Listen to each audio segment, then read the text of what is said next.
अस्सलाम वालेकुम नाज़रीन, उम्मीद करसा तुसां ठीक हो सो। तुसां पहले दियो मेरा यूट्यूब चैनल ईशाल जवाद। तो नाज़रीन, सब तो पहले तो इस चैनल को सबसक्राइब कर दसो, वीडियो भी लाइक कर सो, चा कमेंट कर दसो ते शेयर भी कर दसो।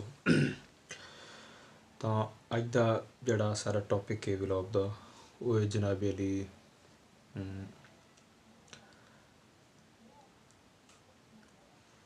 हलवे ते वट इज़ हलवा। मैं मतलब हलवे पसंद करना। I like sweet dish, I like halwa, soan halwa, others dishes I like very much. I love it, not like I love it. तो मैं हलवे को बहुत पसंद करता हूँ, अच्छा लगता है हलवा मुझे और मैं खाता भी हूँ। तो हमने 2 दिन पहले हलवा बनाया था, नहीं बल्कि 4-5 दिन पहले बनाया था। तो मैंने उसको मतलब 2 दिन पहले ख़त्म किया है। इसी तरह ये सिलसिला चलता रहता है हलवे का। लेकिन एक बंदा मतलब हमारे शहर में ना हलवा बनाता है, सोन हलवा, और साथ में दूसरा भी दूध वाला भी बनाता है। लेकिन उसका जो हलवा होता है ना, उससे मैं बहुत तंग हूँ यार। उस बंदे से मैं बहुत तंग हूँ। उसकी वजह ये है कि वो हलवा इस तरह का बनाता है ना कि जब भी कोई जब वो हलवा बना लेता है ना, तो वो उसको अपनी उस बाइक पे लेके ना तो पूरे शहर का चक्कर लगाता है। अच्छा, वो इस तरह मतलब चक्कर लगाता है कि वो इधर आएगा हमारे पास, फिर यहाँ से ना आगे जाएगा हमारे मतलब गांव में ही है ना, तो इस महल्ले में आएगा, हमारे महल्ले में। अच्छा, इस महल्ले में यहाँ से होके फिर आगे जाएगा, फिर आगे इसी तरह चलता चलता ना वो तकरीबन पूरे ना गांव का, एक गांव का फिर दूसरे गांव में जाएगा, फिर तीसरे गांव में, इस तरह पूरे ना 2-3 गाँव का चक्कर लगाता है। तो उसका एक तो वो अभी भी निकला हुआ है ना, वो अभी भी उसकी ना भाई आवाज़ मुझे ना थोड़ी थोड़ी सुनाई दे रही है। तो मैं तंग उससे इसलिए हूँ कि वो स्पीकर लगा के ना बाइक पे, वो बेचता बाइक पे ही है। अब वो स्पीकर लगा के, और वो भी लाउड स्पीकर टाइप, तो बड़ा वाला स्पीकर लगा के ना पूरे ना मतलब 2-3 गांव में ना चक्कर लगाता है, घूमता है। तो वो हलवा तो उसका इतना कोई ख़ास नहीं होता, हालांकि वो अपने हलवे की तारीफ़ बहुत करता है और बताता है कि भाई इसमें ये चीज़ है, इसमें ये चीज़ है, हालांकि ऐसी कोई ख़ास चीज़ इसमें होती नहीं है।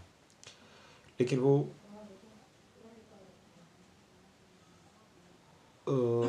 यानी मैं ये बात कर रहा था कि वो तंग बहुत करता है बंदे को। तो वो गली से गुजरता है ना, इस गली से, तो वो मतलब एक तो वो कानों से ना मतलब यू कह लो फायर है, तो वो कुछ से कुछ सुनाई नहीं देता।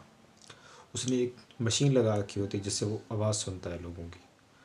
अच्छा, वो कानों से वैसे ही फायर है। और दूसरा, वो जब यहाँ से चलता है, यहाँ आता है, तो अब जो बंदा जब वो कहीं पे रुकता है ना, तो जो बंदा उसके पास हलवा लेने के लिए कोई भी ग्राहक जाता है उसके पास, तो वो बंद नहीं करता वो उस स्पीकर को ऑन रखता है। और इस तरह ऑन रखता है कि मतलब 2-3 यानी इलाके के ना 2-3 गांव वालों को ना वो उसकी आवाज़ सुनाई देती रहती है। तो मतलब वो एक तो रात के टाइम पे तो उसकी पहले वैसी आवाज़ कहाँ कहाँ पहुँच पहुँच जाती है, इसका तो आप अंदाज़ा भी नहीं लगा सकते। लेकिन दिन के टाइम में भी वो ऐसे ही करता है।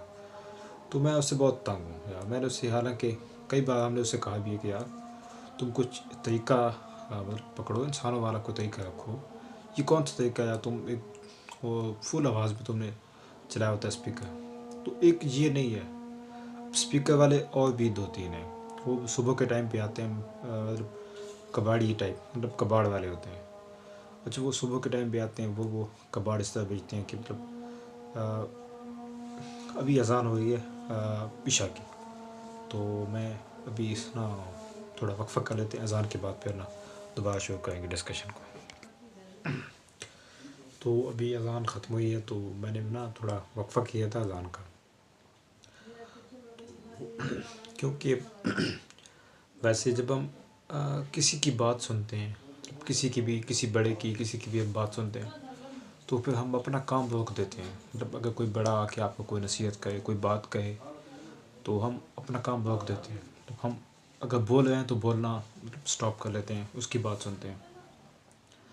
तो जब अज़ान होती है ना, अब अज़ान किसी इंसान का बुलावा नहीं है, किसी इंसान की बात नहीं हुई, उसमें अल्लाह की बात हो रही है।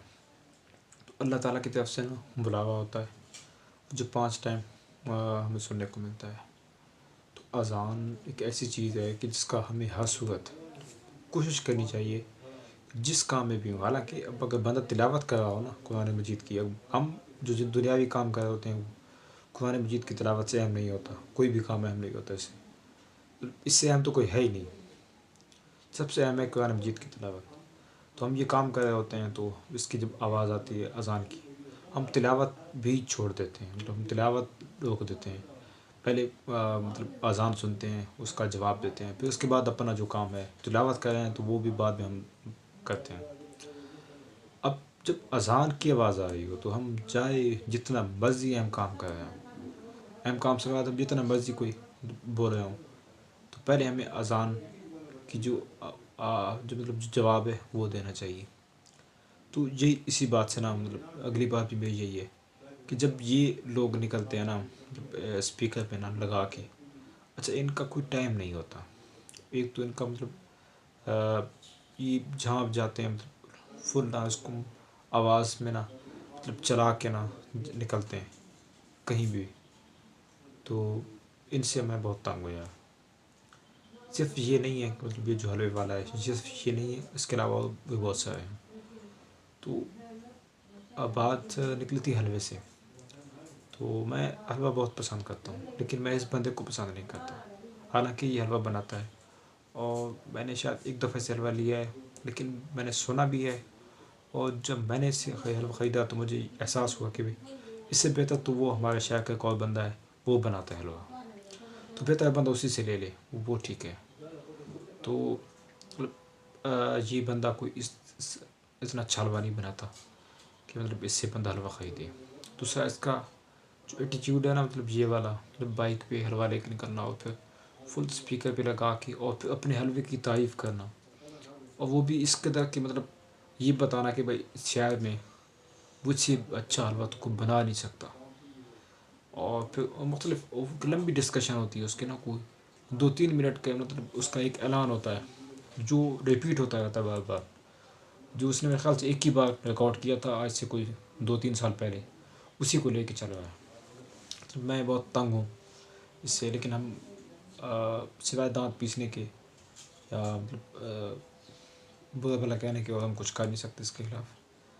तो अगर हम पुलिस में इसके ख़िलाफ़ कंप्लेंट करें तो ये मसला रुक सकता है, सिर्फ यही नहीं बाकियों का भी रुक सकता है, लेकिन उससे ना उनके कारोबार पे फ़र्क पड़ेगा। तो हम बर्दाश्त कर लेते हैं, लेकिन जब तंग आते हैं तो फिर थोड़ी बहुत मज़म्मत भी कर लेते हैं, मुज़ाहमत भी कर लेते हैं। तो हम इससे ज़्यादा तो हम, लेकिन जब हम अगर इनका रवैया तब्दील ना हुआ या इन्होंने अपने रवैये में चीज़ों में तब्दीली ना की, तो फिर हमें मजबूरन ना इनके ख़िलाफ़ कुछ ना कुछ करना पड़ेगा, एक्शन लेना पड़ेगा। तो बात मैं कर रहा था हलवे की। तो भाई हलवा सर्दी का मौसम हो, सर्दी के मौसम में आप सुबह की चाय पी रहे हो या रात को कहीं बैठे हो किसी दोस्त मतलब किसी जगह पे, और आपके सामने गरम गरम हलवा रख दिया जाए, गरम गरम ताज़ा हलवा, जस्ट इमेजिन आपका रिएक्शन क्या होगा उस टाइम पे। मतलब आप कि वहम गुमान में भी एक चीज़ ना हो, लेकिन आपके सामने वो आके हलवा रख दिया जाए, आपको उस टाइम रिएक्शन क्या होगा? आप कैसे इस चीज़ को मतलब नज़रअंदाज करेंगे? आप भले ना चाहते हुए भी आप ना नहीं कर पाएंगे। आप ये नहीं कह पाएंगे कि भाई मैं ये नहीं खाना चाहता, या मतलब मैं पसंद नहीं करता इसको, या मुझे भूख नहीं है। भले आप मर्जी जितना पेट भर के आपने खाना खाया हो, लेकिन जब आपके सामने हलवा रखा जाएगा ना, वो भी गर्म, ठंडा वाला नहीं, गर्म हलवा, हालांकि वैसे जिस शेप में हो, जिस शक्ल में भी हो, भले मतलब जितना मर्जी ठंडा हो, लेकिन फिर भी ना वो बहुत मज़े का होता है। तो जब आपके सामने रख दिया जाए वो भी इतना गर्म, तो मैं मानूंगा आपको, आप मतलब हट के दिखाएं या उसको मतलब वापस करके दिखाएं। मैं ये नहीं देख सकता भाई बर्दाश्त से में ये नहीं है कि हालांकि मैं भले मेज़बान हूँ अगर हूँ, तो फिर भी ना मैं खुद भी ना मतलब बहुत पसंद करता हूँ। तो किसी मेहमान के सामने जब चीज़ रखी जाए तो उसको देख के मेज़बान के अपने मुंह में पानी आ जाता है। ऐसा कोई हलवा सामने पड़ा हो ना, तो वो इंतज़ार में होता है कि मेहमान शुरू करे तो मैं भी साथ शामिल हो जाऊँ। ये मेरी राय है, आप इससे इख्तिलाफ़ कर सकते हैं। मेरे चैनल का नाम है दी इशाल जवाद, इसको सब्सक्राइब करना मत भूलिएगा।